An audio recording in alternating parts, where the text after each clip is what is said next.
My wife said those words at our daughter's birthday party. 23 people heard it. I walked away. The next day, I got the DNA results, but I'm getting ahead of myself. It was Sophie's 5th birthday. September 14th, Saturday afternoon, our backyard, filled with pink balloons and that synthetic grass smell from the rental bounce house. 23 people. I counted them later when I needed to know exactly how many witnesses there were. Sophie was wearing her birthday crown, pink plastic with rhinestones that caught the sun. Birthday girl spelled out in glitter letters. She put it on the moment she woke up that morning and refused to take it off, even for her bath the night before. That's the kind of kid she was. Committed. Emma, my wife, was cutting vegetables in the kitchen. I walked up behind her, nothing unusual, just the way I'd done 1,000 times in our 8 years of marriage. My hand reached for the small of her back. A touch, familiar, automatic. She stepped away, not just away. She turned, knife still in her hand, and looked at me with something I'd never seen before. Not anger, colder than that. "You don't even have the right to touch my back." She said it loud enough. The kitchen window was open. My brother Michael was outside, phone in hand, recording Sophie on the bounce house. He heard it. Mrs. Patterson from next door heard it. Emma's mother, Linda, heard it. I watched their heads turn one by one, like dominoes. 23 people. Sophie came running in, crown slightly crooked on her head. "Daddy, Daddy, watch me do a flip." I smiled. I don't know how, but I did. "I'll be right there, sweetheart." Emma set down the knife. She didn't look at me again, just walked past out to the yard and started lighting the candles on the cake. 5 little flames, pink frosting, her handwriting in purple icing. "Happy birthday, Sophie." I stayed in the kitchen. Through the window, I could see everyone gathering around the cake. Sophie's face lit up, not from the candles, but from something else. That pure kid joy, the kind that doesn't know yet how things can break. That's when I noticed it. Emma's phone lit up on the kitchen counter, face up, unlocked, one text visible. "Can't wait to see you tonight, E." The contact name was just a letter. "D." I picked up the phone. My hand was steady. That surprised me. I thought it would shake. The text went back 8 months. I scrolled carefully, screenshots one after another, 47 messages. I put her phone back exactly where I found it. Outside, everyone was singing. "Happy birthday to you." Sophie blew out the candles. The pink glitter on her crown caught the light, like nothing was wrong, like everything was perfect. I walked out, smiled, cut the cake. Served 23 pieces. Nobody mentioned what Emma had said. But Mrs. Patterson kept giving me these looks, the kind that said she'd heard it too, the kind that said she was sorry. That night, after everyone left and Sophie was asleep, crown still on her head, I waited. Emma took a shower. 10 minutes, enough time. Her iPad was on her nightstand, unlocked. She always forgot to lock it. I opened the folder, the one I'd seen in the text preview earlier. "When this is over." Inside, apartment listings, 3 saved properties, all 1-bedroom apartments, downtown, near the firm where she worked. A contact saved as a T divorce. Phone number, email, a note in her handwriting, call after Thanksgiving, credit card statements, I'd never seen these before, a separate card, probably opened in her maiden name, 8 charges to the same place, Riverside Inn, room 347. The dates went back 7 months. I took photos of everything, 43 photos, saved them to a hidden folder on my phone, renamed it Work Documents. The shower stopped running. I closed the iPad, set it back exactly how I'd found it. Got into bed. Emma came out, towel wrapped around her. She didn't look at me, just got dressed with her back turned and climbed into bed on her side. "Good night," she said. Like it was normal, like she hadn't just destroyed everything in front of 23 people. I didn't answer. I lay there in the dark, listening to her breathing even out, listening to Sophie snoring softly down the hall, that little kid snore that always made me smile. And I thought about that text. Can't wait to see you tonight, E. It was Saturday. She'd said goodnight to me. But who was she planning to see? Then I saw the folder name again in my head. When this is over. Inside that folder was one more document. I'd taken a photo of it, but I hadn't really looked yet, hadn't processed it. I opened my phone. Hidden folder, scrolled to the last photo. It was a printed email to Emma from someone named Damian Cross. Subject line, we should tell her the truth. The email was dated 3 weeks ago. Emma, she's 5 now, old enough to start asking questions. We can't keep lying. I want to meet her. I want to be in her life. This has gone on long enough. Her response was below it. Not yet. I need to handle Robert first. After the holidays, then we'll figure it out. Handle Robert, like I was a problem to solve, an obstacle to remove. My daughter was asleep down the hall, pink crown on her head, 5 years old. And somewhere in this mess of lies and hotels and secret credit cards, there was a question I couldn't ignore anymore. I'd married Emma 7 years ago, dated her for a year before that. Sophie was born 7 months after the wedding. Emma said she came early, premature. But Sophie had been 7 pounds, 4 ounces, full term. I'd never questioned it. But now, Sunday morning, I drove to CVS. Sophie stayed home with Emma. I told them I was getting milk. The DNA test kit was in aisle 7, paternity lab, white box with blue logo, $129.99. The pharmacist didn't look at me when I checked out. I was grateful for that. In the car, I opened the box. 2 cotton swabs, 2 sealed tubes, prepaid envelope, instructions in small print. I thought about Sophie, about her laugh, about the way she always reached for me when she had nightmares, about how she called me daddy in that way kids do, like the word itself is a kind of safety. My hands were shaking now. I drove home. Emma was making pancakes. Sophie was at the table, still wearing the crown, coloring in her birthday book from Grandma Linda. Daddy, she jumped up. Look what I drawed. She'd drawn our house. 3 stick figures in front. 1 big, 1 medium, 1 small. Labels in crayon. Daddy, Mommy, me. It's beautiful, sweetheart. That afternoon, when Emma took Sophie to the park, I went into Sophie's bathroom. Her hairbrush, pink, with cartoon characters on the handle. I pulled 3 strands of hair, root attached. That's what the instructions said, root attached. I sealed them in the tube, labeled it child. Then I went to my own bathroom, swabbed the inside of my cheek, twice, sealed it, labeled it father. The envelope was prepaid, 3 to 5 business days for results. I drove to the post office. Overnight shipping, I paid extra. I don't know why. Like getting the answer faster would somehow hurt less. Sophie asked me that night why I was crying. We were reading bedtime stories. The Giving Tree, her favorite. Daddy's just tired, sweetheart. She touched my face, 5-year-old fingers, soft. It's okay to be sad, Daddy. That's what you always tell me. I held her until she fell asleep. Crown finally off her head, set carefully on her nightstand. I'm still bigger than her, still her dad. But for how much longer? If you've ever tested something you were terrified to know, type, I've been there if you know that fear. That 3-day wait. That feeling of opening a door you can never close again. Monday, Tuesday, Wednesday. I went to work, smiled at clients, returned emails. Emma and I moved around each other like strangers in our own house. Polite, careful. She didn't ask why I was quiet. I think she was relieved. Sophie didn't notice. Kids live in the moment. She was still happy, still excited about her birthday presents, still reaching for me every morning. Daddy, can we have pancakes? Daddy, watch me spin. Daddy, I love you to the moon and back. Every time she said it, I thought, how many more times? Wednesday afternoon, I tried. I don't know why. Maybe I wanted to give Emma a chance to tell me herself. She was in the kitchen again. Always the kitchen? Chopping something, dinner prep.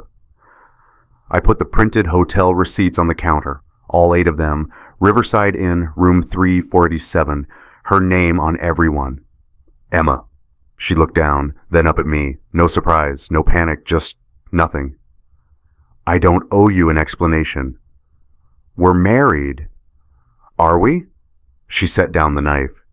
You don't even know how to be a husband anymore, Robert. Maybe that's why She stopped, but I heard the rest. Maybe that's why I found someone who does. From the hallway, a shadow under the door. Small, child-sized, Sophie's shadow. She'd been listening.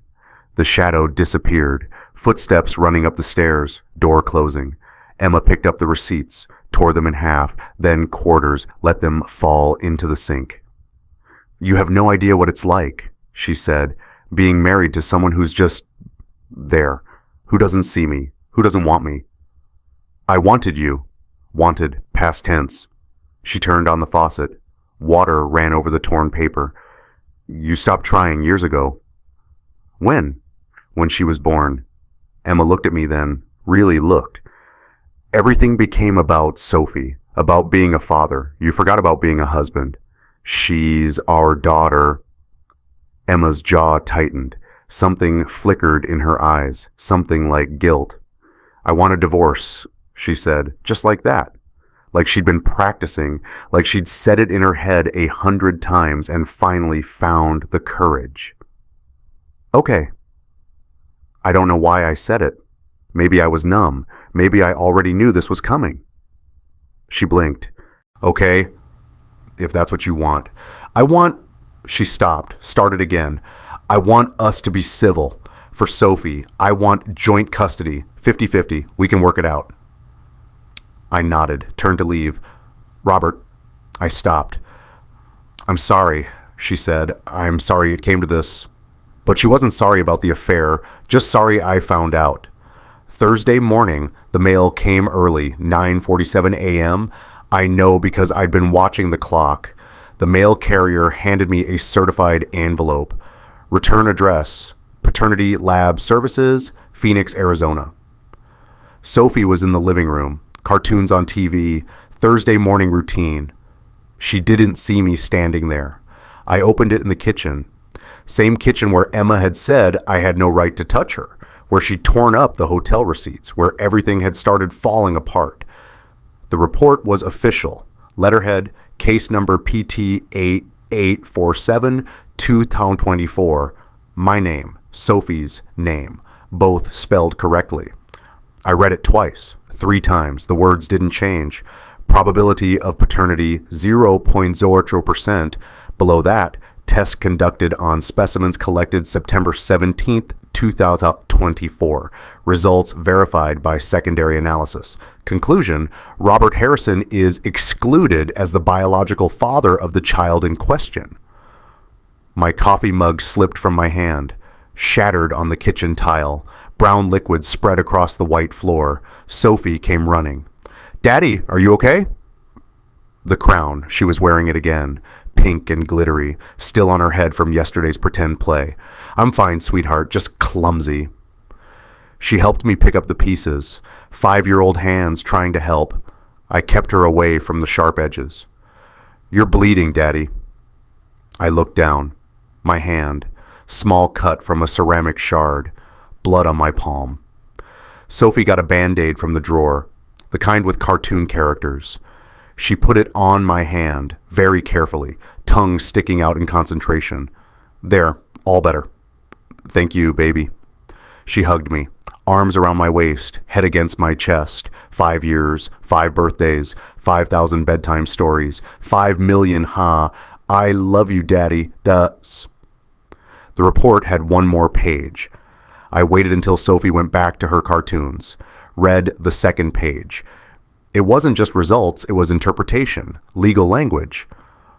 In cases where paternity is disputed, this report may be used in court proceedings. Note, emotional bonds and legal custody are separate from biological paternity. Consult with a family law attorney regarding parental rights. I called the number on my phone, the one I'd saved 3 days ago after researching family law attorney near me. A woman answered, Brennan and Associates. I need to see someone. Today, if possible. What's the nature of the case? Paternity, custody, divorce. Hold, please. Elevator music, 43 seconds. Mr. Harrison, Margaret Brennan can see you at 2 p.m. Does that work? Sophie was still watching cartoons. Emma was at work. 2 p.m. meant I'd have to call my brother to watch Sophie. That works. I hung up, looked at the report again. 0.0%. But Sophie still had my laugh. I'd always thought that. The way she giggled, head thrown back. Just like me. How is that possible? How do you love someone this much and they're not even yours? Margaret Brennan's office was on the 3rd floor of a building downtown. Glass walls, minimalist furniture, the kind of place that charges by the minute. She was younger than I expected, maybe 40. Sharp suit, wedding ring, photos on her desk, 2 kids, both teenagers. I handed her the DNA report. She read it without expression, then set it down and looked at me. How long have you raised this child? 5 years, since birth. And you're married to the mother? For now, she wants a divorce. Margaret picked up a legal pad, started writing. Does she know about this test? No. Does she know you know about the affair? Yes. How did she react?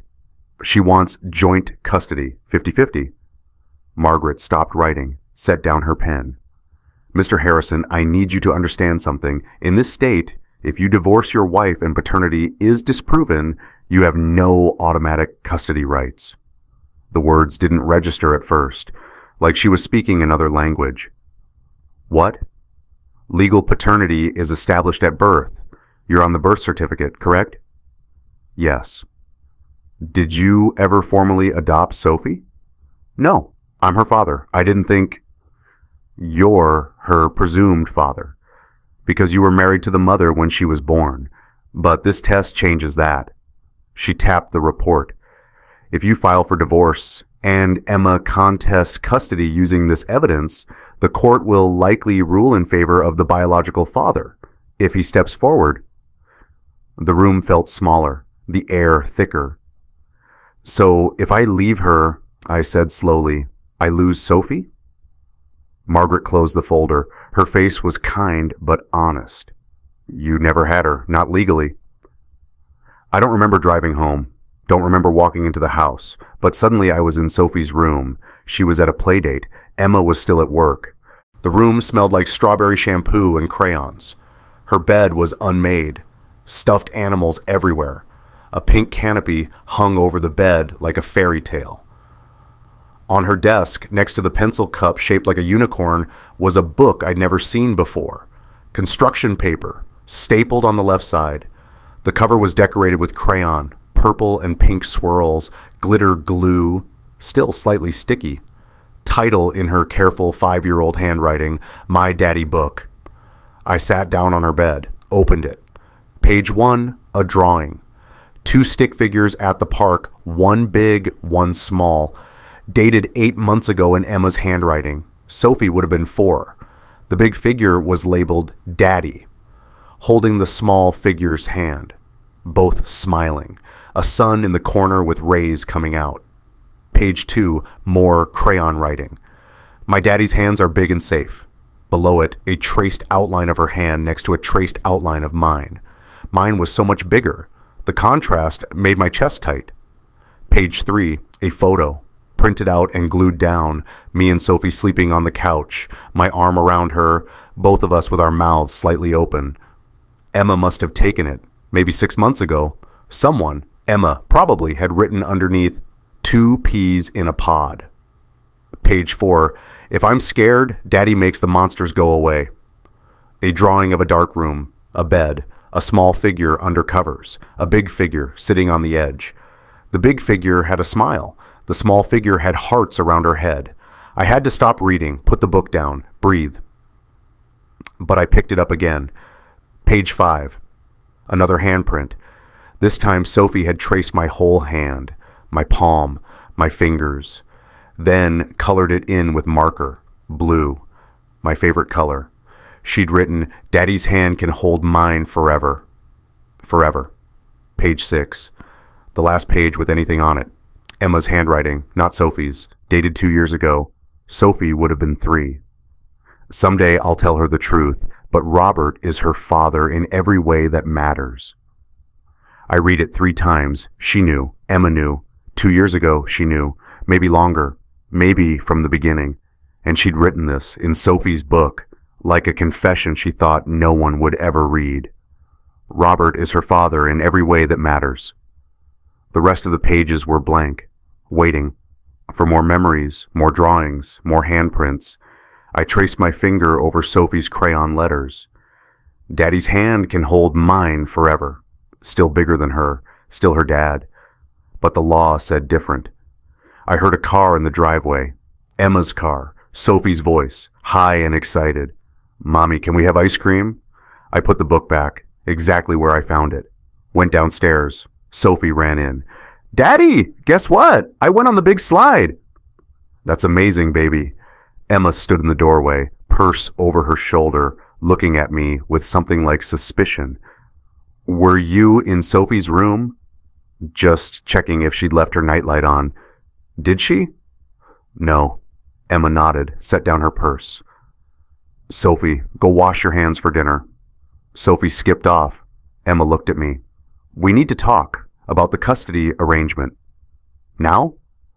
"I've been thinking maybe 50-50 isn't fair." To Sophie, "She needs stability. I think she should live with me primarily. You can have weekends." Something in me cracked. "No. Robert, no. We're not discussing this now." "When then? When it's convenient for you." "You don't get to control this. I've raised her for 5 years. And I carried her for 9 months. I'm her mother." The emphasis on mother, like it was a trump card, like biology was the only thing that mattered. I wanted to throw the DNA test in her face, wanted to watch her expression change, wanted her to hurt the way I was hurting. But I didn't, because if I showed her, she'd know, and if she knew, she might use it against me. "We'll figure it out," I said. "Later." I walked away before she could answer. That weekend, I called Emma's mother, Linda. We'd always been close, or I thought we had been. I asked her to meet me for coffee. Public place. Saturday morning, Sophie was with Emma at a birthday party. Linda arrived 10 minutes late. She looked nervous, kept clutching her purse. "Robert, how are you holding up?" "I've been better." The waiter came. We ordered. Coffee for both. Linda asked for a scone she didn't eat. "I need to ask you something," I said, "and I need you to be honest." Linda's face went pale. She already knew what I was going to ask. "Did you know about the affair?" She looked down at her coffee, steam rising between us. "Yes." Just that, yes. Not an apology, not an explanation, just confirmation. "How long?" "Robert." "How long, Linda?" "A year, maybe longer. I don't know exactly when it started." A year. She'd known for a year and said nothing. "Come to our house for holidays." Held Sophie. Smiled at me like everything was fine. "Why didn't you tell me?" "She's my daughter." Linda's voice was defensive now, protective. What was I supposed to do? Destroy her marriage? She did that herself. Linda's jaw tightened. She reached into her purse, pulled out a photo. Old, worn at the edges. "This is Damian Cross, Emma's ex-fiancé." The photo showed Emma and a man. They were at a wedding. Not theirs, someone else's. Emma was wearing a blue dress. The man had his arm around her, both smiling. This was taken 6 years ago, my sister's wedding, 2 years before Sophie was born. I stared at the photo, at the man's face, dark hair, strong jaw, nothing like me. "He left her for someone else," Linda said. 3 months before your wedding, Emma was devastated. Then she met you. You were kind, stable, safe. Safe, convenient. Same thing Emma had implied before. "She was pregnant when you got married," Linda continued. "She didn't know. Or maybe she did, I don't know. But Robert, you stepped up. You were there. That matters." "Does it?" My voice was cold. "Because legally it doesn't." Linda frowned. "What do you mean?" I almost told her, almost said it, that Sophie wasn't mine, that the man in the photo, Damian Cross, was probably her biological father. But I didn't. Instead, I said, "Did Emma ever tell him about Sophie?" Linda looked away.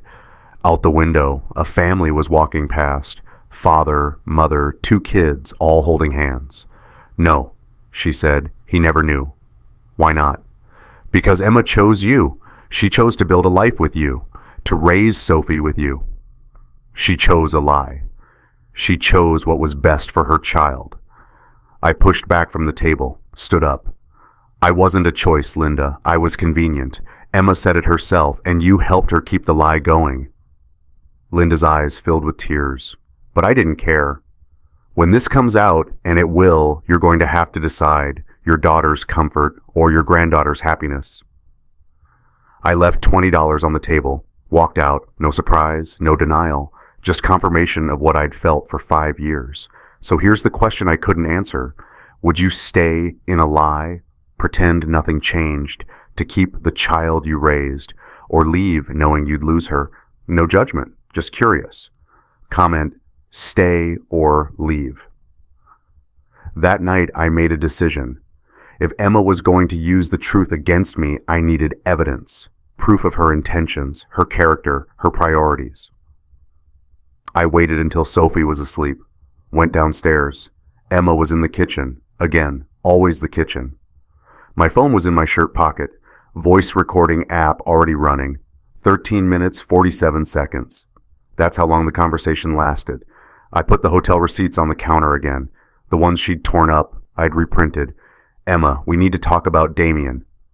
She froze, knife mid-chop, looked up at me.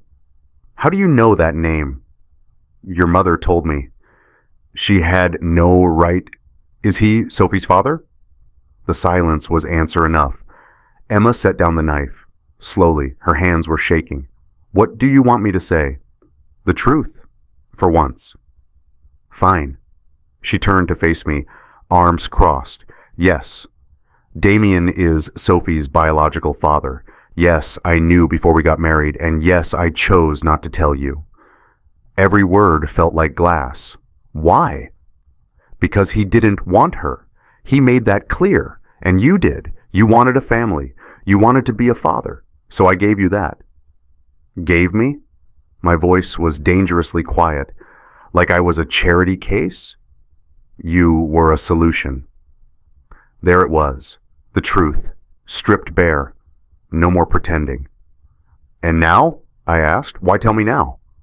"I'm not telling you anything. You keep digging, you keep pushing. Maybe if you just..."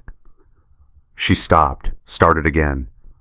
"Damian and I reconnected last year. It was an accident. We met at a conference. We talked. Things happened. Things happened." I repeated it, flat, empty. "He wants to meet her," Emma said. "He wants to be in her life. Sophie doesn't know him. She will. We'll introduce them slowly. He's her father, Robert.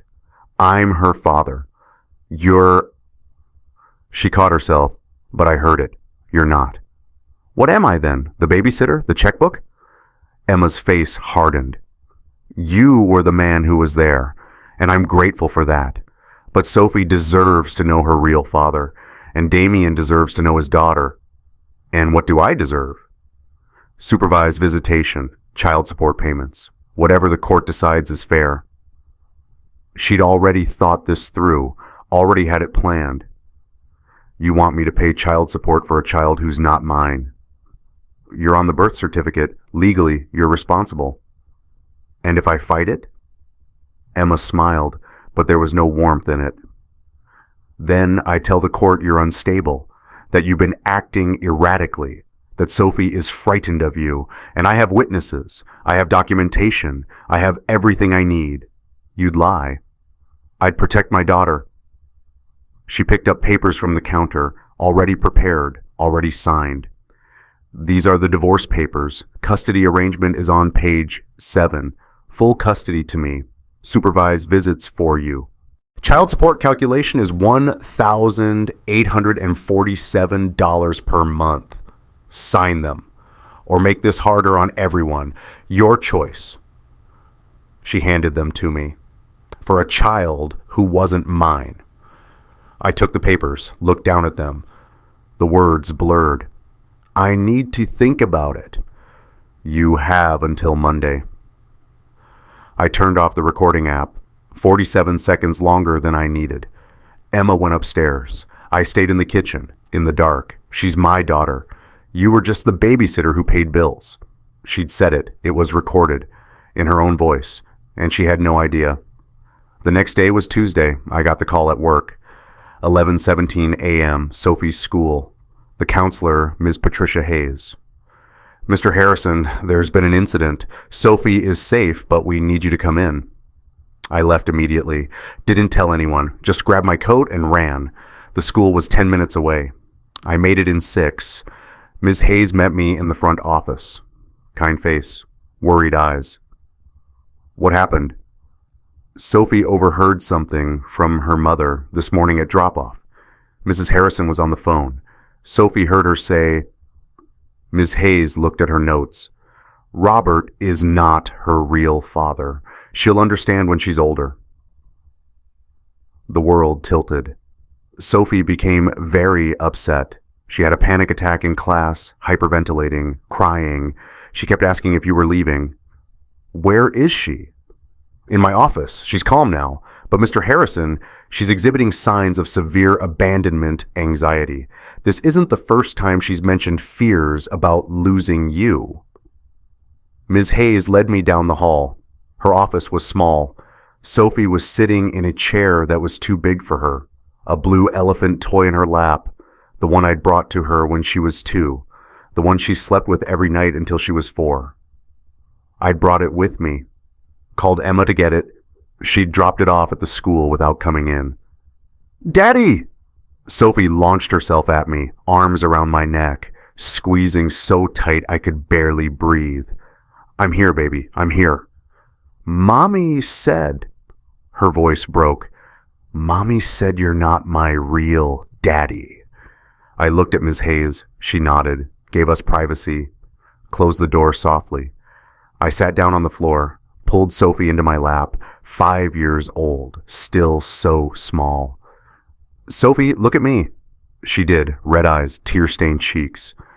I am your daddy, do you understand? No matter what anyone says, no matter what happens, I am your daddy. Promise? I promise. Don't let Mommy take you away from me. How do you explain that the law might do exactly that? I won't let anyone take me away from you, I said. Okay, you're stuck with me. She almost smiled, then whispered in my ear, Daddy, I drew you a picture. Miss Hayes has it. I looked over. The counselor had come back in. She handed me a piece of paper, black crayon, scribbled hard. The paper was ripped in places from the pressure. No shapes, no figures, just black. On the back, Sophie had written in shaky letters, I don't want a new daddy. Ms. Hayes handed me another paper, official school incident report. I have to file this for the record. Sophie repeatedly asked, Is my daddy leaving? Child is exhibiting signs of abandonment anxiety. Recommendation, family therapy, both parents present.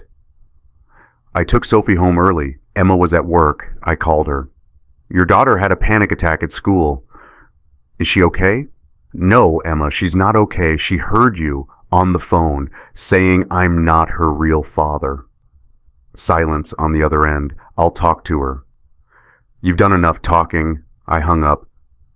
Sophie fell asleep in my arms on the couch. I didn't move, just held her.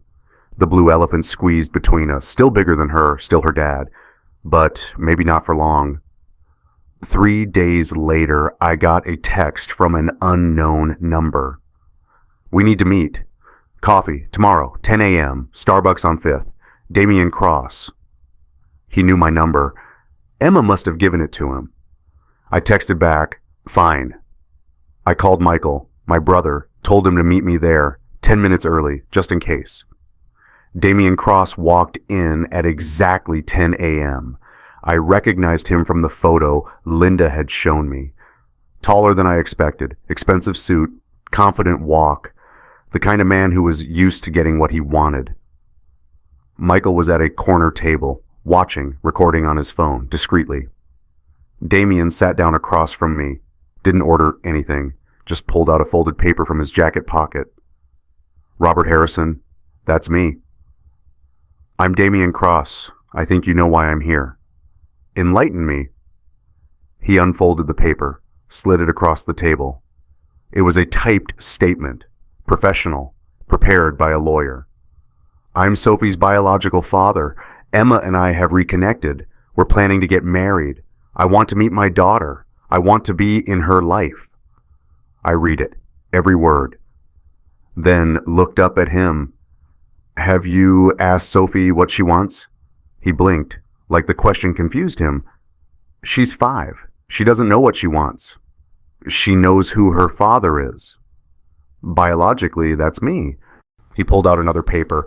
DNA test results, paternity lab, same company. Probability of paternity 99.99%. I took this test 2 weeks ago. Emma provided a sample from Sophie's hairbrush. Without my knowledge, without my consent. I've missed 5 years, Damien continued. Emma and I are fixing that. Sophie needs her real family now. Real family. The words hung there, heavy, cruel. I kept my voice level. No threats, no violence, just one question. Have you asked Sophie what she needs? I just told you, not what you think she needs, what she needs. Have you asked her? Damien leaned back, irritated. Look, I get it. You've been the father figure. Emma told me you've done a good job, but biology matters. She's my daughter. Legally, I have rights. And she has a voice. She's 5. Old enough to know who makes her feel safe. Old enough to have nightmares and know who she wants in the room. Old enough to understand love. Damien's expression hardened. My attorney will be filing for a paternity test through the court and for a custody arrangement. Supervised visitation for you. Full access for me. That's how this is going to go. He stood up, left the papers on the table. Tell Emma I'll call her tonight. We need to coordinate the introduction. He walked out. Michael came over, sat down. Did you get all that? Every word. He showed me his phone, video recording. Damien's face clear, his voice clear. Send it to me. I called Margaret that afternoon. They're moving fast, I said. I know. Emma's attorney filed preliminary divorce papers this morning. Custody arrangement included, full physical custody to Emma. Supervised visits for you, every other weekend, 4 hours at a time. 4 hours, every 2 weeks. For a child I'd raised every single day for 5 years. What do? We build a case, character witnesses, evidence of your bond with Sophie, medical records, school records, anything that proves you're her psychological parent. What's that? A parent by bonding, not biology. Some states recognize it. This state is complicated, but we can argue it. We need to move fast. Can you get me documentation by Friday? Yes. I started gathering everything that night, medical records. I'd been to every single appointment, well visits, sick visits, vaccinations, emergency room trip when Sophie was 3 and fell off the slide, my name on every form, emergency contact number 1, school records, emergency contact Robert Harrison, father, listed first, before Emma, photos. 847 of them, on my phone, on my computer, backed up in the cloud, Sophie and me. Every birthday, every holiday, every random Tuesday, the birthday party video from 2 weeks ago, the one Michael had recorded, Sophie running to me, not Emma, me. Daddy, watch me. Witness statements. I asked Mrs. Patterson, our neighbor, Mr. Chen from 2 doors down. Both agreed to write letters. Dr. Sarah Walsh, Sophie's pediatrician. She wrote 3 paragraphs. The last line, in my professional opinion, Robert Harrison has been Sophie's primary attachment figure since infancy. Their bond is evident and secure. Sophie's teacher, Ms. Reynolds, 2 pages, single-spaced. Sophie talks about her father constantly. My daddy says, my daddy taught me. My daddy is the best. She draws him. She writes about him. He is clearly her safe person. I compiled it all in a blue folder, 47 pages of evidence that I'd been there, that I'd shown up every single day. Margaret looked through it on Friday. Her office, 3 p.m. "This is good," she said. "This proves you're her psychological parent. But there's one problem." She showed me Emma's counterfiling. Damien was requesting an immediate paternity test through the court and supervised visitation for me, starting immediately. "They're painting you as unstable. Emma submitted a statement saying you've been acting erratically, that Sophie has expressed fear of you." "That's a lie." "I know, but we need to prove it. Do you have any evidence of Emma's character issues?" I pulled out my phone, played the recording. Emma's voice, clear, cold. "She's my daughter. You were just the babysitter who paid bills." Margaret's eyebrows rose. "Does she know you recorded this?" "No." "Did you tell her you were recording?" "No." "That's a problem. This state requires two-party consent for recordings." My heart sank. "But," Margaret continued, "if you felt threatened, if you believed you needed evidence to protect yourself or your child, we can argue it's admissible. It's a gray area." "Use it," I said, "whatever it takes." Here's what I learned. Sometimes the people who should protect you use you instead. If someone in your family has ever made you feel convenient, just drop a below. You're not alone. The hearing was set for 3 weeks later. November 8th, family court, Judge Martha Richardson presiding. Those 3 weeks were the longest of my life. Emma moved out, took Sophie with her, court order, temporary custody pending the hearing. I got supervised visits, 4 hours, every Saturday. In a cold room at a family services building, a social worker watching us, taking notes. Sophie didn't understand. "Why can't I come home, Daddy?" "Soon, baby, soon." "Mommy says I'm going to meet someone special. Is it a surprise?" My blood went cold. "What did Mommy say?" "She said I have another daddy, but I already have you."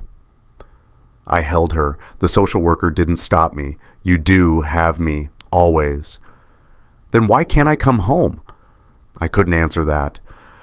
The day before the hearing, a courier delivered an envelope from the court-appointed child advocate, someone whose job was to represent Sophie's interests. Inside was a report, 20 pages. I read it 3 times. Child interviewed on November 5th. Sophie Harrison, age 5.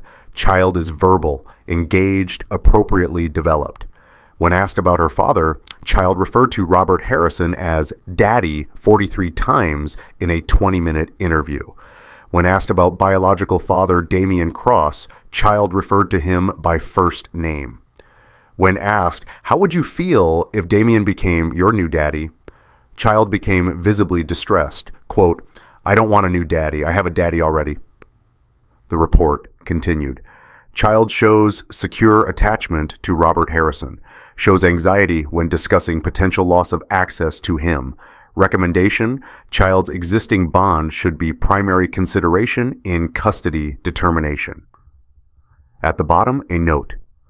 Child has requested to submit a statement to the court. Statement enclosed.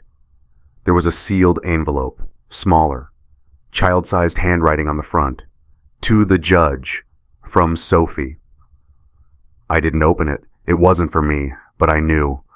Whatever she'd written, it would break my heart. November 8th, 9 a.m.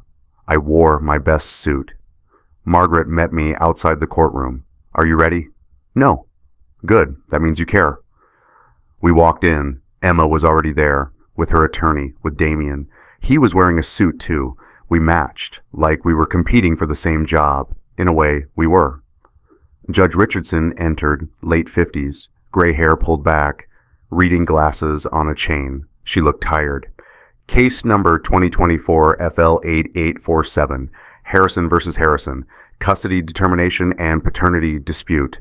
Let's begin.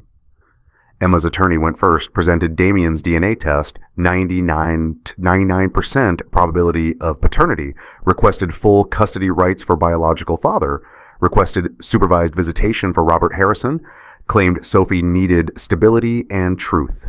Margaret responded, presented my DNA test, 0.0% probability. Then presented the evidence, all 47 pages, medical records, school records, photos, witness statements, Dr. Walsh's letter, Ms. Reynolds' letter, the birthday video. Your Honor, Robert Harrison may not be Sophie's biological father, but he is her psychological father. He has been present, consistent, and loving for 5 years. He is the only father this child has ever known. Damien's attorney objected. Biology is not irrelevant. Mr. Cross has a constitutional right to parent his biological child. And the child has a right to stability, Margaret countered, to not have her world destroyed for the sake of biology. Back and forth. Legal arguments, precedent, case law. Then Judge Richardson held up her hand. I'd like to hear from Mrs. Harrison. Emma took the stand, sworn in. Mrs. Harrison, when did you inform Mr. Cross about his daughter? 2 months ago, Your Honor. And why wait 5 years? I was scared. I didn't know how he'd react. I wanted to protect Sophie. Protect her from what? Her father? From upheaval, from confusion. And yet you're asking this court to create that exact upheaval by removing the only father she's known. Emma's face flushed. Sophie deserves to know the truth. The truth is that Mr. Harrison has raised her, that he's been her father in every meaningful way.